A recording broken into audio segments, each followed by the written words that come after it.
Bienvenue à ce numéro du débat du dimanche qui va s'articuler autour de ces différents thèmes. La tension entre l'Union africaine et la Cour pénale internationale, les relations Japon-Afrique avec le 5e TICAD et la situation au Mali avec la convocation du collège électoral, des sujets qui seront abordés par nos invités Omar Sangaré, juriste, Aoué Touré, journaliste, Maître Mamadou Ismaël Konaté, avocat, et Alexis Kalambri, journaliste aux Échos.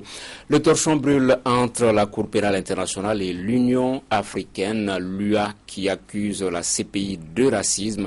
Les dirigeants africains, par la voix du Premier ministre éthiopien, ne comprennent pas, je cite, l'insistance de la Cour à juger certains leaders du continent, parmi eux Omar El-Béchir du Soudan, que nous écoutons justement ici.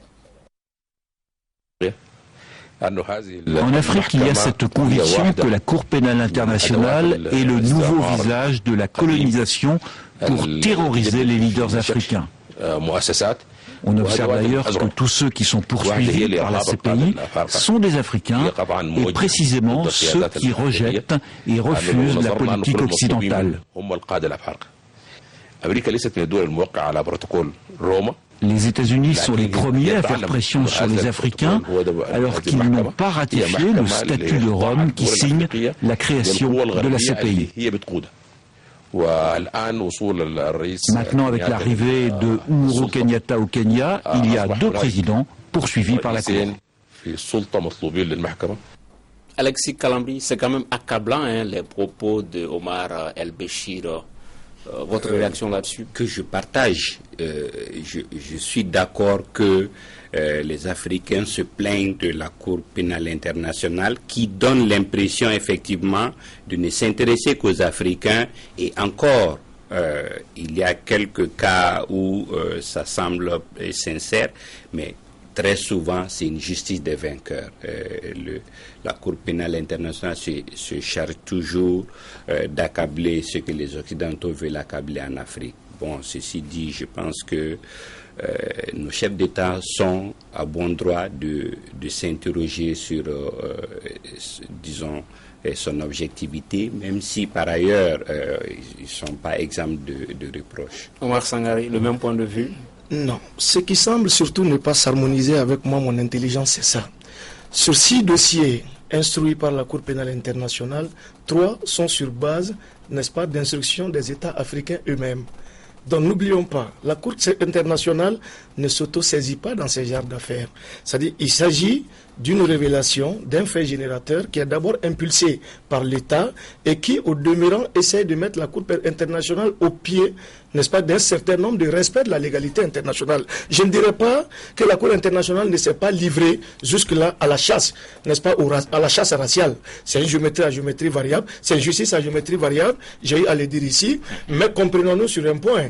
S'il y avait une justice pénale africaine, on n'aurait pas dû en arriver là, parce que le concept véritable d'une certaine harmonisation des valeurs judiciaires aurait dû consister à traiter les gens sur le même pied d'égalité, tout en établissant un point d'équilibre dans le traitement des gens. On va y revenir. Voilà.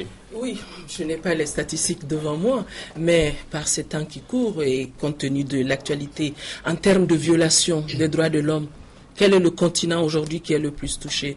Je pense que c'est en Afrique vraiment qu'on parle de violation de droits de l'homme, et que à ce titre, peut-être pour le rejoindre, quand il parle qu'on n'a pas ici en Afrique une cour de justice capable de juger ses dirigeants, on n'a pas le choix, on est obligé de se référer à cette cour qui, je pense que l'ensemble des pays africains ont en fait eu à ratifier le traité. Le traité de Rome. Il vous inspire quoi, Maître Konaté, ces différends entre l'Union africaine et la Cour pénale internationale? Je crois qu'il ne faut pas confondre. Il y a 2-3 voix dissonantes qui se sont fait entendre durant cette réunion de l'Union africaine. C'est le président El-Béchir lui-même et puis un certain nombre de chefs d'État. Il y a le Premier ministre éthiopien qui est le président en exercice de l'UA, et puis c'était à l'issue... Il est en Afrique de l'Est et il connaît à peu près le même problème que le Kenyan peut connaître, que le Soudanais peut connaître. Il faut quand même rappeler les choses. Je dis, la Cour pénale internationale n'est pas tombée du ciel. C'est une Cour pénale internationale qui a été mise en place à la suite d'un traité international.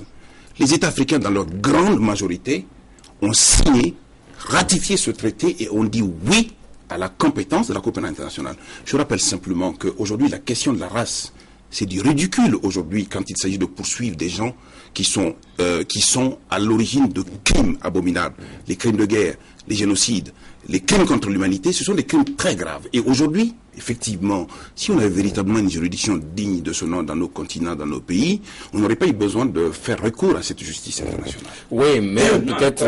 ok, oui, Alexis c'est vraiment une justice des vainqueurs.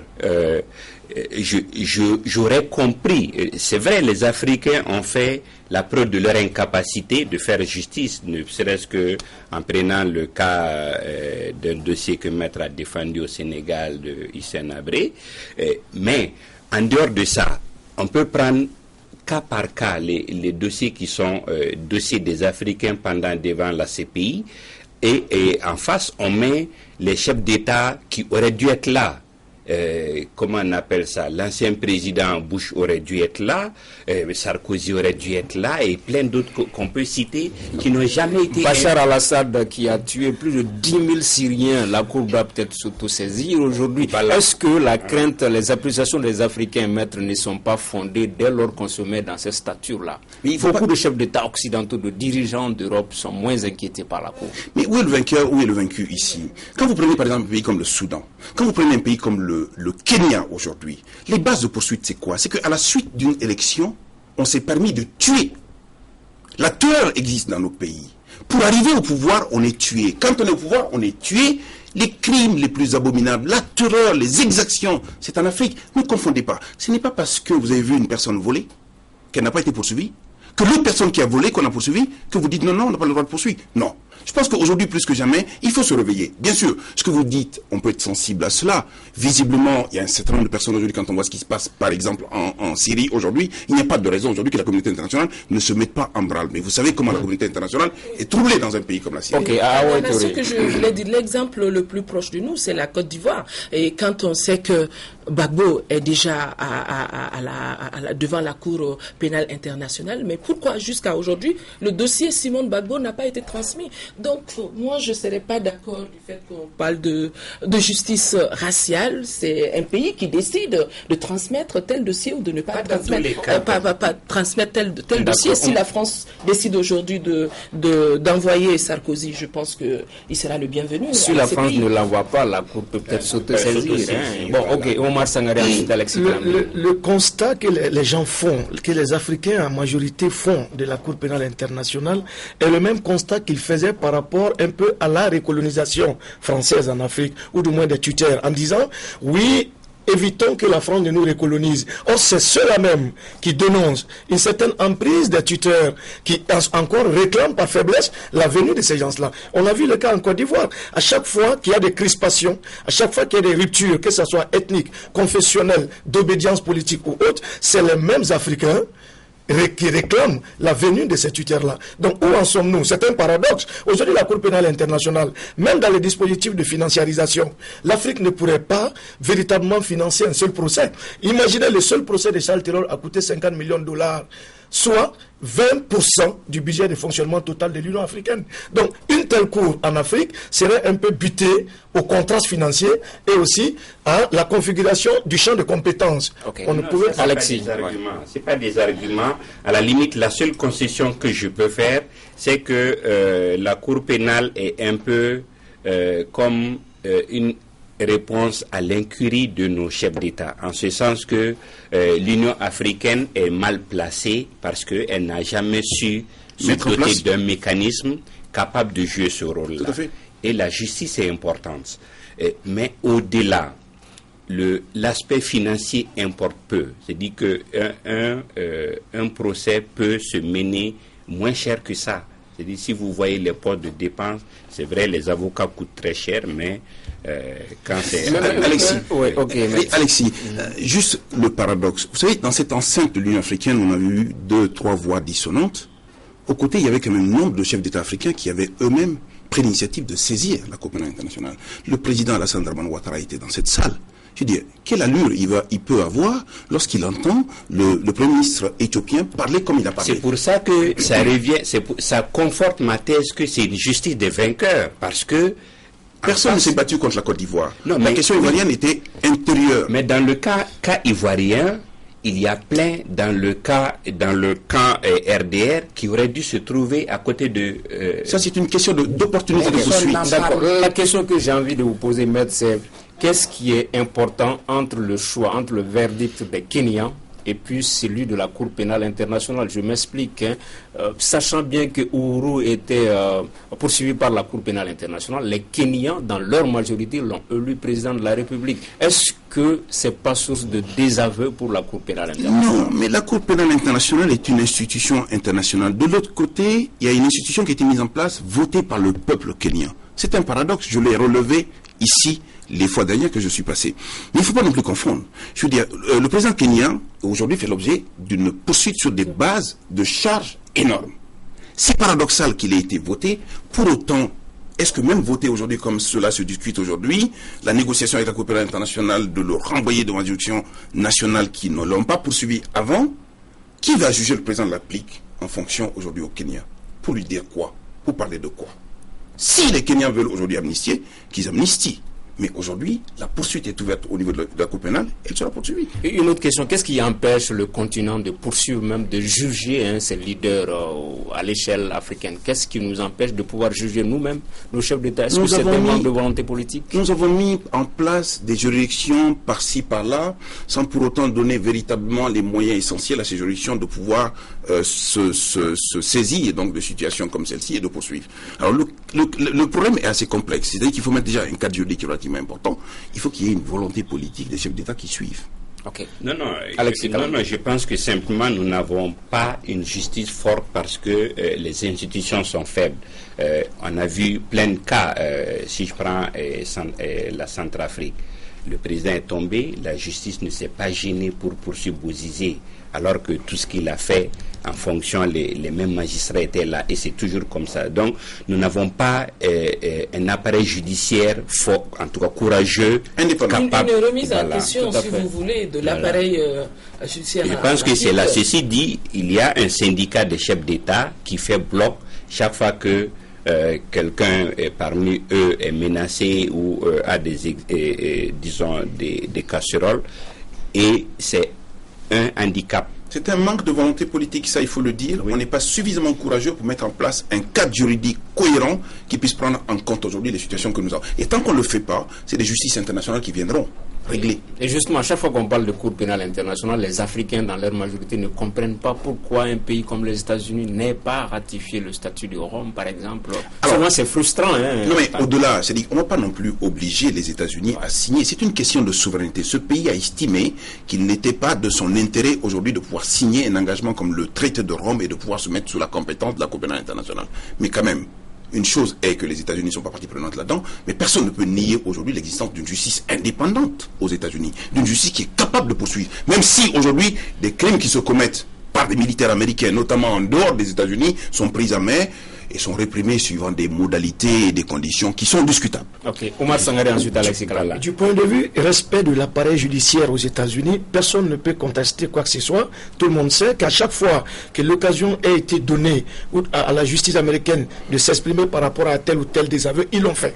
Maintenant, pour le cas de l'Afrique, voilà une spécificité dans la globalité mondiale que de dire que les Africains qui sont au pouvoir ne sont pas en mesure, faute de responsabilité, de s'auto-accuser. Et l'opinion étant à la base de l'accusation n'est pas capable par un facteur fort, n'est-ce pas, de saisir quelques appareils que ce soit pour mettre un peu au pas ces gens-là. Voilà un peu notre incohérence. La justice internationale existe parce que nous sommes faibles, nous sommes incapables de nous responsabiliser pour pouvoir faire face à nos propres erreurs et à nos propres desiderata. Okay. Voilà un peu le mot. Alexis, avant d'aller sur le point, c'est ça, la CPI est la justice des vainqueurs, parce que les Américains ont refusé d'adhérer pour ne pas exposer leurs militaires en Irak à des poursuites de la part de la CPI. Donc ça rejoint ma thèse que tout le monde est capable de juger, et on a vu les militaires américains ont fait des exactions qui n'ont pas été sanctionnées même aux États-Unis. Non, je voulais juste terminer, dire que le débat est ouvert. Maître Konaté est bien placé pour donner son avis quant au procès Hissène Habré. Jusque-là, dans un pays, le Tchad demande son extradition. Le Sénégal dit non. Bon. Est-ce que même là aussi... Je suis avocat de Hissène Habré, je ne parlerai pas de Hissène Habré. mais même à ce niveau, est-ce qu'il faut pas relativiser? Quand même, en 92, le Mali a très bien organisé un procès à l'ancien président Moussa Traoré. Là aussi, c'est une chance énorme. C'est une chance énorme parce que c'est vrai que nous, on peut parler. Il y a un chef d'État qui a été renversé au bout de 23 ans de pouvoir et qui a fait l'objet d'une poursuite. Bon, même si les bases de poursuite pouvaient être quelque peu discutables par-ci par-là, nous avons eu 2 procès quand même au plan politique et au plan économique, et nous savons comment ces procès ont été terminés. Bref, peu importe le verdict, ce qui était le plus important, c'était la capacité de notre pays à donner une justice dans ce domaine-là, et je pense que les autres peuvent éventuellement s'inspirer de cela. Ok, deuxième point de cette émission, 10 milliards d'euros en 5 ans, c'est la nouvelle initiative japonaise de développement de l'Afrique. L'annonce a été faite par le Premier ministre Shinzo Abe lors de l'ouverture du 5e TICAD. Awoy Touré, première question, est-ce qu'il n'y a pas une concurrence entre la Chine, par exemple, et le Japon, une sorte de ruée vers l'Afrique? L'Afrique devient un enjeu. Oui, tout à fait. Et ça renforce ma conviction comme quoi le continent africain est le continent un continent d'avenir, et quand on voit tout cet intérêt, tous azimuts autour du continent, je ne peux que dire la même chose. Oui, Alexis. Moi, c'est pas mon point de vue. Alors, il y a ceci. Chine-Afrique, Europe-Afrique, France-Afrique, New York-Afrique, Brésil-Afrique. Donc, l'Afrique n'est pas une entité homogène. Et le développement de l'Afrique me semble pensé par d'autres. Finalement, ma conception, c'est que tout le monde perçoit l'Afrique en sorte, passez-moi l'expression, de vache laitière. C'est-à-dire que tous ces investissements, finalement, sont pour se positionner, pour ce marché émergent où il y aura plus de capacité de pouvoir d'achat dans les années à venir. Chacun se positionne. Mais franchement, je ne crois pas qu'il y ait une volonté de la part de qui que ce soit parmi ces pays de nous aider à nous développer. Et le Japon me semble le plus mal placé. C'est le Japon comme la Chine me semble être des amis de bonjour. Ok, d'accord. Omar Sangaré, est-ce que c'est pas réducteur que 40 chefs d'État et de gouvernement africains aient devant eux un premier ministre japonais? C'est pas réducteur, l'image même du continent? Non, mais soyons cohérents avec nous-mêmes, soyons cohérents. Parce que moi, je ne peux pas comprendre. Et dans ce contexte de mondialisation, où c'est la course effrénée, n'est-ce pas, aux partenaires, sortons un peu du cadre un peu restreint du bilatéral pour entrer dans le multilatéral. Le Japon, tout comme la Chine, le Brésil, la Russie, voilà des acteurs nouveaux qui sont en train d'émerger dans un concert économique de plus en plus activant. Et moi, je trouve normal que les chefs d'État aillent à la rencontre du Premier ministre japonais. Compte tenu de l'épaisseur financière, l'épaisseur, la pompe de finances que le Japon peut injecter dans le fonctionnement des dispositifs économiques africains, je pense que c'est normal. Aujourd'hui, le jeu ne se joue pas en termes de rapport de force, un président contre un premier ministre, non, ça se joue autour de ce que je peux gagner comme dividende économique dans mon partenariat avec tel ou tel État. Donc le poids des personnes s'efface vis-à-vis du poids des États. Le Japon est un État asiatique fort depuis l'indépendance jusqu'à nos jours, qui a eu à faire de belles réalisations en Afrique, et n'oublions pas, les retombées sont positives. Okay. Dans ça. Maître Konaté, sur les relations Japon-Afrique. Non, je crois que je n'ai pas d'idée. Vous n'avez pas d'idée. Ok, Alexis. Si on regarde, notre développement dans ces cas ne semble pas pensé par nous. Mais ces gens injectent dans des secteurs où ils savent que leur entreprise peut venir travailler, ensuite peut faire des plus-values de par la suite. Donc, franchement, derrière ces rencontres-là, il y a une idée sous-jacente de permettre, disons, l'arrivée des entreprises de ces pays-là, pas de nous en sortir, mais de nous rendre capables d'être des marchés pour ces gens. Donc, je pense... non, Alexis, moi je pense que le débat aujourd'hui, il a dit, on est dans un contexte de mondialisation, et le débat en Afrique aujourd'hui, on parle d'un partenariat gagnant-gagnant. Si ces 40 chefs d'État font le voyage du Japon, c'est que, je me dis, dans leur pipeline, dans leur agenda, ils sont allés avec des projets de développement qui sera au bénéfice, je veux dire, des différents pays respectifs. Alexis. Mais non, si vous voyez le Japon, dès qu'il y a eu le premier coup de feu au Mali, le Japon a tout fermé, est parti, à commencer par l'ambassade et tous les projets.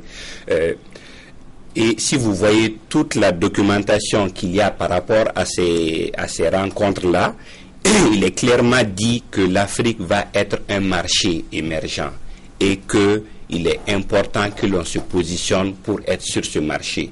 Et pour aider à l'émergence, il faut faire des crédits. Oui. Voilà. Ok, mais il semble y avoir une certaine sincérité par rapport au Japon. Hein. C'est un pays qui ne vient pas pour les matières premières, pour les minéraux, le pétrole, à la différence de la Chine, hein, comme on le sait qu'il y a au Soudan, en Angola, etc., etc.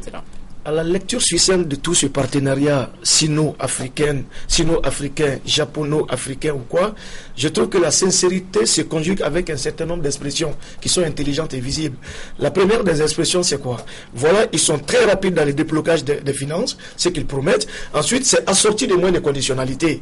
Hein, contrairement à ce que le bloc occidental fait. Par exemple, ils te donnent une dimension financière, mais assortie d'un arsenal de conditionnalités. Vous allez voir, quand les fonds vont commencer à tomber, ce qu'ils ont promis à l'État malien, ce serait assorti de pas mal de conditionnalités. Mais pourtant, pour les pays asiatiques, ce n'est pas ça. Comme il a dit, c'est du win-win, hein, c'est gagnant-gagnant. Nous sommes là, on se joue sur un double registre. Le partenariat, mais qui se conjugue avec un certain nombre de visées. C'est des visées par rapport aux résultats économiques, par rapport à un certain nombre de concrétisations, n'est-ce pas, des enjeux qui se jouent sur l'investissement. Je ne connais pas le poids de l'investissement cette année, mais dans les années antérieures, le Japon a eu à faire des investissements bénéfiques. Et ils ont même, pour votre information, je sais que le Burkina Faso a été choisi pour injecter beaucoup plus d'argent dans ce pays. Et la raison qui a été donnée, c'est que c'est l'assiduité du président Compaoré à ces différents sommets TICAD depuis sa création. Tout à fait. À aujourd'hui 20 ans. Les différentes réformes engagées par le Burkina Faso.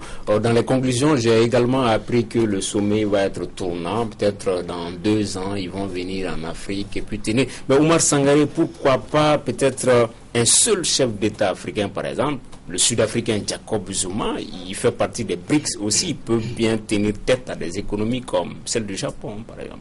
Non, sur ce plan, moi, je ne veux pas privilégier un tel chef d'État. 50 ans après les indépendances, c'est réducteur quand même que 40 chefs d'État. Déjà, ta question me renvoie à une certaine analyse d'exiguïté. Par exemple, c'est exigu quand on essaie de voir un peu la faculté d'expansion de nos chefs d'État et la manière dont ils se retiennent par rapport à une quelconque fusion, n'est-ce pas, dans un ensemble, que ce soit une entité politique, institutionnelle, tout azimut. Est-ce qu'il faut s'inscrire dans ce schéma-là? Mais dans ce schéma-là, je ne suis pas d'accord. Il va falloir, chaque président dispose d'un agenda bien déterminé.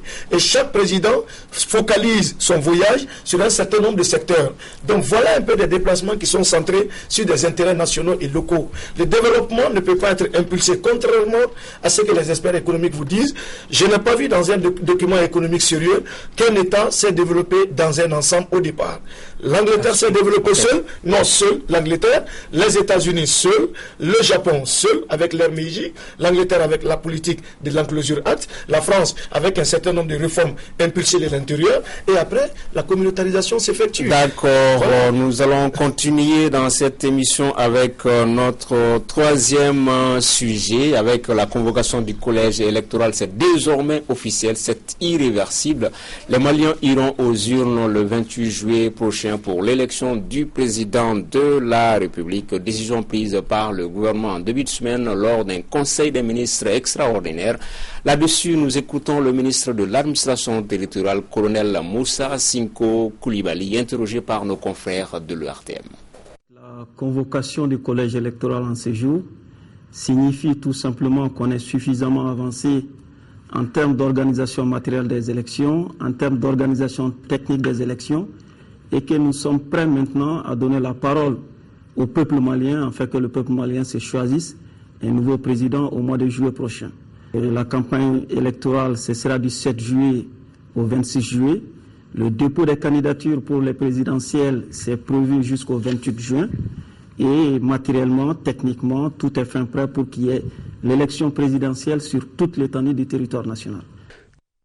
Présidentielle au Mali le 28 juillet prochain, nous avons tendu notre micro à 2 acteurs de la classe politique et puis à un Bamakois. Nous les écoutons.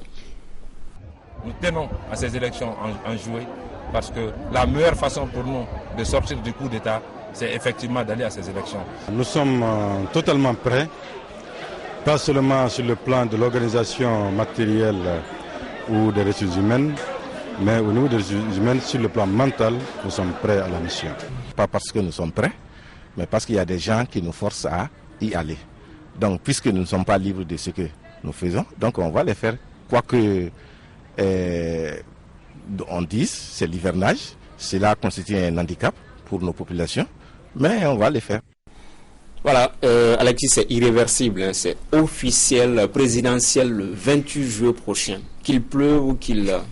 Non, il ne va pas neiger. Oui, personne ne nous amène à l'abattoir. Hein. Ouais. Je pense que l'élection là est salvatrice, en ce sens que ça va nous sortir de cette situation et on aura quelqu'un à accuser de nos maux désormais.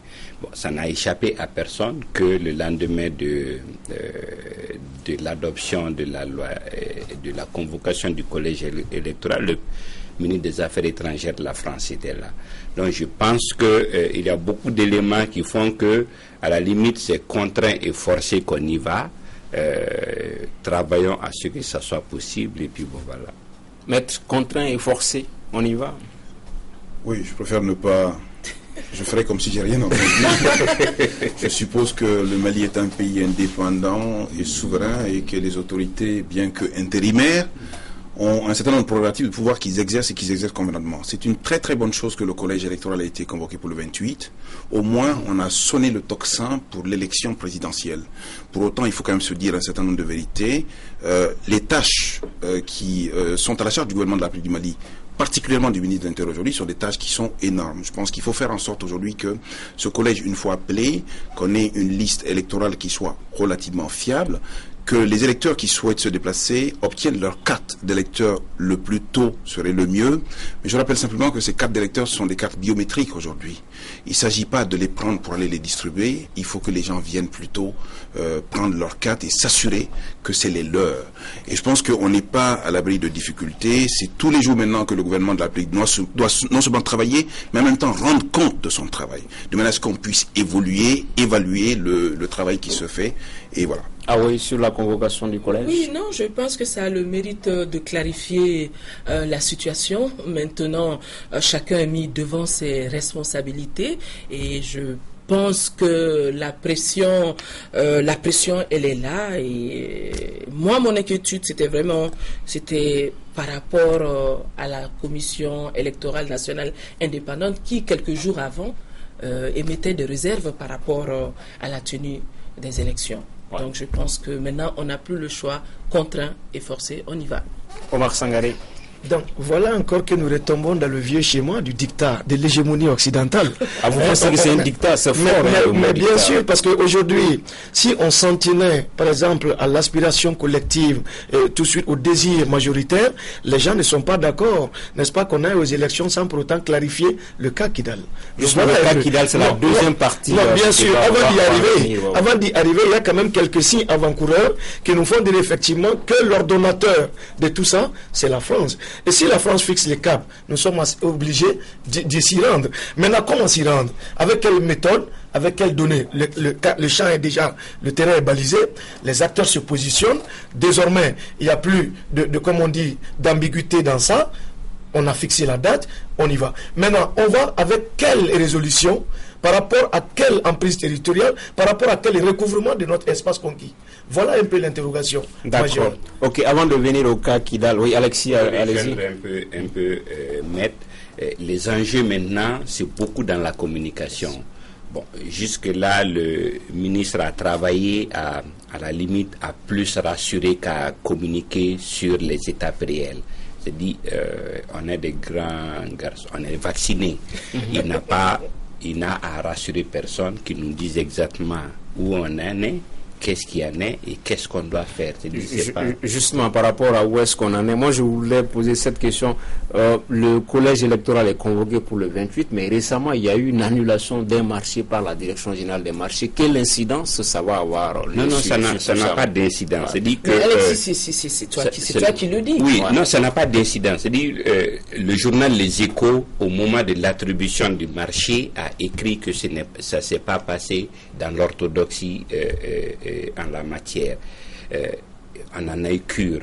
Maintenant, je pense que tout le monde, tous ceux qui ont attribué savaient que ce n'était pas dans les règles de l'art, mais en même temps, il y a les faits. Je pense que il y a la responsabilité surtout. Je pense que le marché public aurait dû prendre la mesure de ses responsabilités et ne pas aller dans ce sens. Mais dans tous les cas, aux dernières nouvelles, le ministère a décidé de ne pas tenir compte de ça. D'ailleurs, à partir de demain, dans la presse, il y a une grande campagne de communication qui commence sur la carte Nina. Je crois que c'est l'attitude du marché public à accélérer cet état de fait. Et justement, par rapport à la présidentielle du 28 juillet prochain, l'équation Kidal reste toujours présente et là-dessus, nous écoutons le ministre de l'administration territoriale pour qui Kidal fait bel et bien partie du territoire malien. Nous l'écoutons. Kidal ne constitue pas un cas particulier pour nous. Il y aura les élections à Kidal comme il y aura les élections à Kay. L'administration sera à Kidal comme l'administration est aujourd'hui à Sikasso, à Bamako et à Kay. Les élections se dérouleront à Kidal comme dans toutes les régions du Mali. Voilà, les élections se dérouleront à Kidal. Oui, Touré. Non, ce que je voulais rebondir en disant que les élections, c'est vrai, l'administration va être à Kidal, mais le débat aujourd'hui, il y a un problème de sécurité au niveau de Kidal. Quand est-ce que l'armée va être à Kidal? C'est ça le débat aujourd'hui. La question, il y avait une date butoir le 15 mai, on est aujourd'hui, on est en juin. Et c'est ça. Et après, il n'y a eu aucune explication pour dire c'est ce qui nous a empêché d'être à Kidal. Voilà. C'est encore cette question de communication. Il y a un enfant qui demandait si Kidal est sur la Lune parce que ça fait longtemps qu'on dit on va être à Kidal, on n'arrive pas à Kidal. Je pense qu'on amplifie peut-être plus que de raison maintenant. Tout le monde dit ce sera à Kidal. J'espère qu'on parlera de négociations. Je pense qu'on sera à Kidal. Il est important qu'on soit à Kidal, que les élections se tiennent à Kidal pour le symbole. Ok. Maître, est-ce que c'est pas trop facile de dire l'élection va se tenir à Kidal, alors que concrètement sur le terrain il n'y a aucune assurance. On dit seulement ça va se tenir à Kidal. C'est pas un peu simpliste? Bien sûr, c'est une profession de foi. Hein. Les autorités n'ont pas d'autre possibilité que de dire que l'élection aura lieu, y compris à Kidal. Ce ne sont pas les seules autorités du Mali qui le disent, d'ailleurs. Je pense que même les autorités françaises. Je pense qu'il faut revenir à des choses très très basiques. Hein. C'est-à-dire que la France est une grande nation. La France est une grande nation qui est en coopération avec le Mali depuis très très longtemps. Mais je pense qu'il faut comprendre quelque chose, que cette France, on n'applaudit jamais des deux mains. Elle fait toujours les choses à moitié et puis vous met dans l'embarras dans des situations assez peu confortables, par exemple. Aujourd'hui, quand le président français dit que le territoire est totalement libéré, qu'il n'y a plus de djihadistes, je pense qu'il faut repenser un peu les choses. À moins que Kidal ne fasse pas partie de la République du Mali, mais Kidal n'est pas libéré aujourd'hui. Et j'ai lu tout à l'heure une dépêche où des Maliens ont été arrêtés sur le territoire de Kidal et gardés à la gendarmerie du MNLA. Ceci est d'autant plus difficile aujourd'hui que, visiblement, la France elle-même aide à l'installation d'un protectorat MNLA dans l'intérieur du territoire malien à Kidal. Alors je veux bien que le ministre, le président de la République, y compris le Premier ministre, disent aujourd'hui que l'élection aura lieu à Kidal. Mais, bon Dieu, comme on dit aujourd'hui, on arrête les gens à Kidal, on les bastonne à Kidal, par une gendarmerie qui est pas la gendarmerie nationale, mais la gendarmerie du MNLA, en présence des Français. Je veux bien que la demande aujourd'hui, si on doit parler des négociations, la demande aujourd'hui, c'est qu'on dit pas de force militaire malienne sur le territoire de Kidal. Impossible. Ok. Oumar Sangaré, sur cette question. Moi, je pense que de la même façon que la démocratie constitue un peu un des aspects de dignité, l'élection constitue un des aspects de dignité de la démocratie, de la même façon, l'intégrité territoriale du Mali constitue un des aspects de dignité majeure du Malien. Et moi, j'en fais partie. Si Kidal n'est pas dans les girons territoriaux unifiés, moi, je ne serai pas dans une élection quelconque. Aujourd'hui, je vais vous dire, les jeux ne sont pas clairs. Et du côté des hommes politiques maliens et du côté de l'autorité française, il y a un flou artistique qui règne. Le flou artistique, c'est quoi? Tout le monde sait que la présence d'un État juridiquement se concrétise et se matérialise par quoi? Par la présence des appareils de sécurité, par la présence de la douane, de la gendarmerie, de l'armée et de tout ça. Mais on dit, oui, bienvenue les civils, mais malvenue l'armée. Ça veut dire quoi tout simplement? Il y a un deal, un pacte secret que la France ne veut pas décliner au moment voulu. Ça consiste à faire quoi? Ils veulent aujourd'hui nous faire admettre une certaine partition de nos territoires. N'ayons pas peur des mots. L'autodétermination, les Maliens ne sont pas d'accord. Moi, je ne serais pas aujourd'hui d'accord que l'autorité malienne puisse donner sa caution à une quelconque organisation électorale tant que Kidal n'a pas accepté que l'armée foule le pied kidalois. Donc, soyons clairs.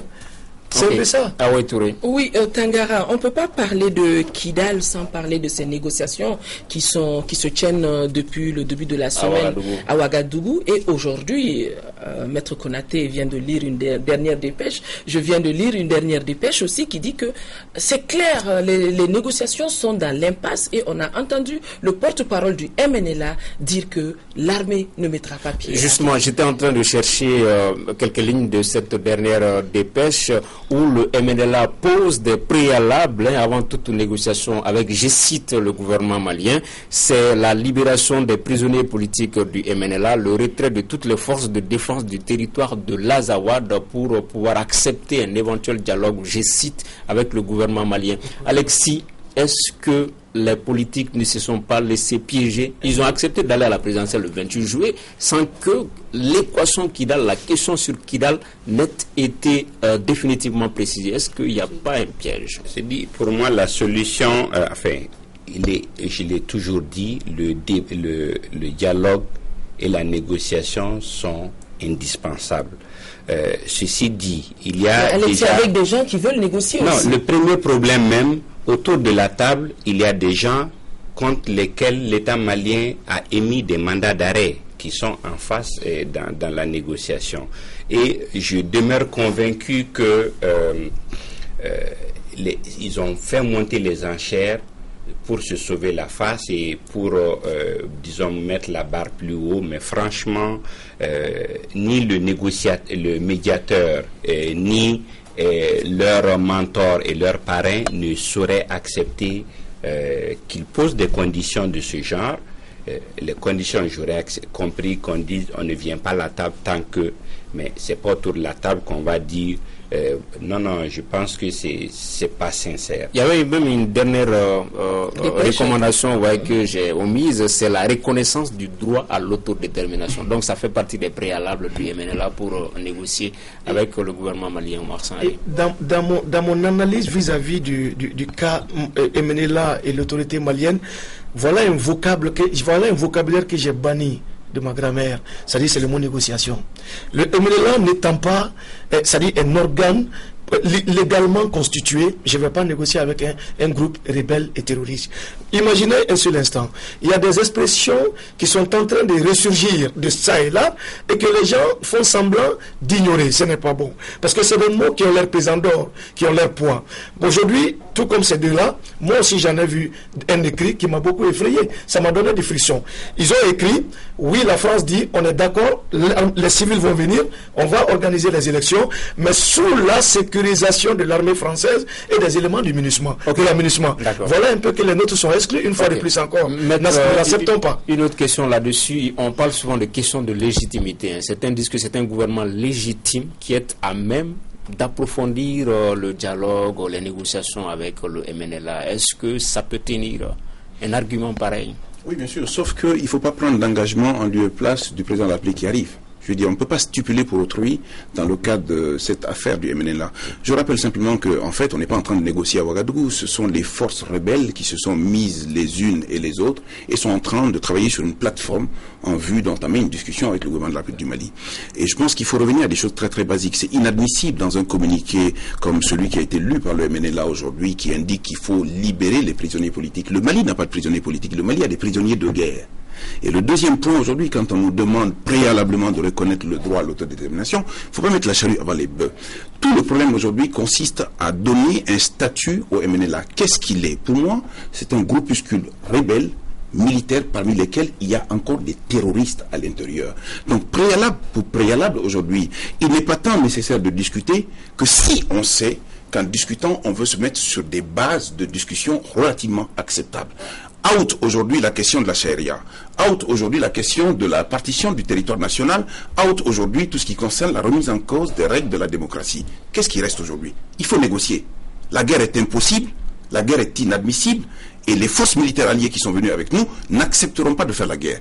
Par contre, il faut rappeler simplement que le prisme sous lequel la France regarde cette affaire-là est un faux prisme. La France regarde cette affaire Touareg et arabe sous le prisme de la race, donc de la couleur et de la minorité.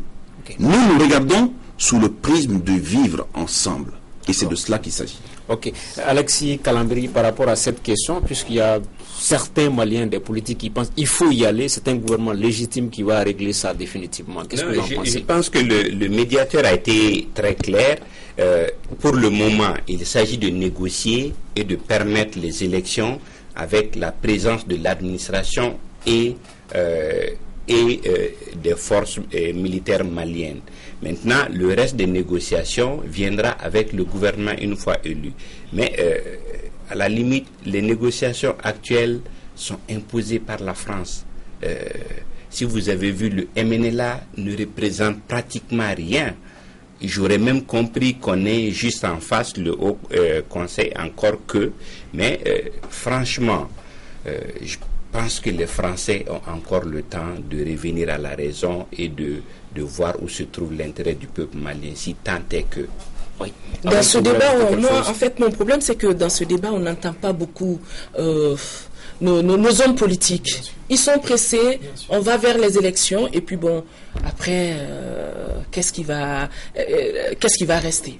Okay. C'est la course au pouvoir qui semble les animer. Exactement. Je n'ai pas voulu lâcher la course au pouvoir. Et tout le monde sait qu'aujourd'hui, seul le leadership et la course au strapontin ministériel qui déterminent leur comme on dit, est-ce qu'on peut dire cela? Moi, j'ai entendu un leader politique dire que lui, il ne va pas aller à la présidentielle tant que Kidal ne sera pas libéré. Bien sûr. Ils sont combien? C'est un seul.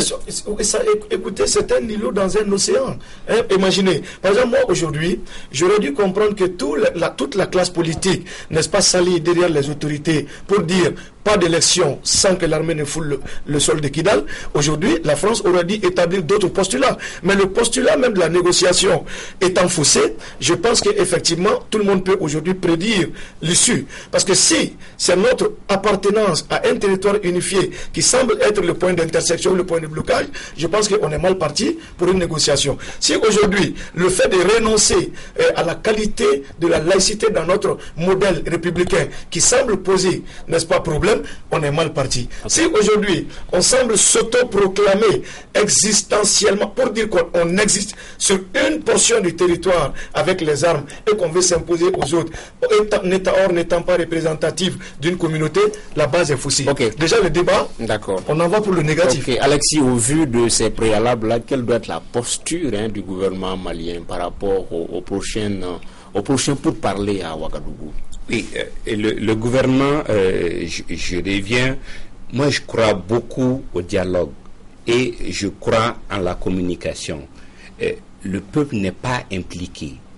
Le peuple n'est vraiment pas impliqué. Il y a une commission de dialogue et réconciliation qui est représentative, mais qui a été relayée aujourd'hui avec la nomination d'un envoyé spécial du président de la République. À la limite, il peut être complémentaire. À la limite, il peut être. Mais je pense qu'on écoute l'opinion, et l'opinion malienne dans sa grande majorité n'est pas contre des négociations, mais qu'on ne ramène pas des schémas qu'on a vus dans le passé juste pour enterrer une situation, on va à une demi-solution en entendant devoir ressurgir le problème la prochaine fois. Je pense qu'il est possible qu'on arrive à des solutions définitives, mais encore une fois, le Mali est un et indivisible. Qu'on dépasse les professions de foi. Les Français, les Occidentaux disent toujours, reconnaissent l'unicité du Mali, mais en même temps, je demeure convaincu que sans la France, ce problème serait réglé. La barrière, c'est la France. Ouais, maître, quelle va être votre suggestion à la délégation officielle malienne qui pourrait peut-être se rendre à Ouagadougou pour parler avec ces mouvements-là? Je pense que pour une fois, le médiateur dans cette affaire-là, le président Blaise Compaoré, a un rôle crucial à jouer. Je pense qu'aujourd'hui, il y a une crise de confiance absolue entre les deux parties. Les forces rebelles autour du MNLA, aujourd'hui, ont un souci, c'est de préserver le territoire de Kidal et c'est de préserver également les populations civiles de Kidal dans l'optique éventuellement que les forces militaires en arrivant ne puissent commettre des exactions. Ceci, il faut le craindre aussi, parce qu'on est quand même en situation de guerre, il ne faut pas oublier les précédents qu'il y a eu. Et le deuxième point, c'est que le Mali veut exercer la plénitude de sa souveraineté, quoi de plus légitime et de plus normal. Entre les deux, aujourd'hui, il faut que le médiateur soit capable de pouvoir faire le lien sur la base de la confiance. L'armée du Mali va s'avancer sur le territoire de Kidal, sans qu'il n'y ait aucune exaction, et il faut préserver toutes les vies humaines, y compris celles des gens du MNLA. En dehors de cela, aujourd'hui, il ne peut pas y avoir de négociation la veille du 28 juillet. Ce qui est important, c'est de procéder au listing, à l'inventaire complet de tous les points à discuter. Je pense qu'il ne faut pas avoir peur. Même la question de l'autonomie doit venir dans la discussion. C'est un sujet de discussion. Il ne faut pas avoir peur des mots. Derrière le concept, il faut savoir ce qu'on y met. Mais il ne faut pas simplement dire, oui, mais il demande l'autonomie, donc c'est l'indépendance. Ce n'est pas vrai. C'est un mode de gestion et d'administration. Et sur le territoire aujourd'hui, faisons également le constat, depuis 50 ans, l'État central a failli en termes de gestion. 30 secondes, Oumar Sangaré. Ensuite, le dernier mot reviendra à Ouitouré. Bien sûr, la fragilité de notre État, de l'État malien depuis les indépendances jusqu'à nos jours, n'est pas à discuter, c'est une évidence. À moins qu'on s'y avance un peu dans la lecture documentaire, on a l'impression qu'il y a longtemps, l'État avait déserté certaines zones du pays. Mais tel n'est pas au moins synonyme d'une certaine autodétermination. Sur ce point, j'ai suffisamment matière à contrarier cette fois-ci, mon doyen. Je ne suis pas d'accord. Pour que une petite minorité d'un ensemble Touareg, ce n'est même pas une entité représentative de Touareg qui va aujourd'hui s'opposer à ce que les gens reviennent dans l'un et l'indivisible comme principe de base. La base étant, nous voulons vivre ensemble, acceptons, si l'autodétermination doit y avoir, demandons encore la communauté Touareg de Kidal à Gao, en passant par Tombouctou et Mopti, pour savoir si effectivement la majorité adhère à cette vision. Okay. Tel n'est pas vrai. On va vivre ensemble. Et c'est là le dernier mot que je voulais avancer. D'accord.